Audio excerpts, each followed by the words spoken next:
It's time for Rabbi Minkowicz's Weekly Torah Lesson, a place where life's most difficult questions are answered. Here with his spiritual perspective and insight, Rabbi Minkowicz. Welcome to this week's Torah lesson. This week's Torah portion is Parshat TOLDOT. The question of the week is, how careful do you have to be not to gossip? So in this week's Torah portion, Parshat TOLDOT, we learn about Yitzchok wanting to bless his son Esau. So the Torah opens and tells us that Yitzchok was blind, and he wanted to bless his son Esau, and he calls his son Esau in, and the whole story with the blessing. So the Rebbe asks a simple question.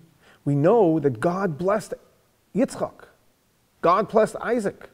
And if he blessed him, how could it be that a man that's blessed should be blind? Not only that, we know that a blind person is considered spiritually dead. He can't see. So how could it be that one of the patriarchs would be blind and considered a blessed man? So the Rebbe explains a fascinating insight based on a medrash that says as follows: that Yitzchok very much wanted to bless his son Esau. Rebecca wanted to bless their son Yaakov, Jacob. God agreed with Rebecca the blessing should go to Jacob. The problem was Yitzchok could not comprehend and see that. He still felt that the blessing should go to Esau. He's oldest, and he felt he had potential, which was true. In potential, he was a great guy. So God wanted that Yitzchok, Isaac, should bless Yaakov, Jacob. So what did he do? God made that Yitzchok should be blind. He can't see, and therefore, they'll put Yaakov in front of him, and he blesses Yaakov, he blesses Jacob. So the Rebbe asked a simple question. If God wanted the blessings to go from Isaac, from Yitzchok to Yaakov to Jacob, very simple. He could have came to Yitzchok and Isaac, said, listen, I know you want to bless your son Esau, but Jacob is a good boy. Esau has many issues. Reveal to him what the issues are. And it would have been a no-brainer. He would have blessed Jacob without having to become blind. Why didn't God do that? So the commentaries say, here you see something profound. That the transgression of talking negative and gossip about another person, even if it's true, is so severe that God did not want to transgress talking bad about someone else, even if it was true. And how much more so if it's not true.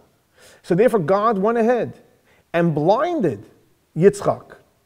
And as we said before, blinding is considered as if he's dead, just so that God should not have to talk negatively about Esau. What's the lesson, the Rebbe says? A simple lesson for us. If God went out of his way and did something which I'm sure he was uncomfortable doing, of the two choices, but nevertheless, God refused to speak negatively, how much more so should we be careful about speaking negative about another human being? So to answer the question, how important is it not to speak Lashon Hara? As you can see, extremely important to stay away from any Lashon Hara, any gossip, or anything negative about another human being. This week's Torah lesson is dedicated to the memory of Baruch ben Aryeh Leib. May his soul be elevated by the Torah that we're studying in his memory. Thanks so much for joining us for our weekly Torah lesson. Please join us for live classes at Chabad.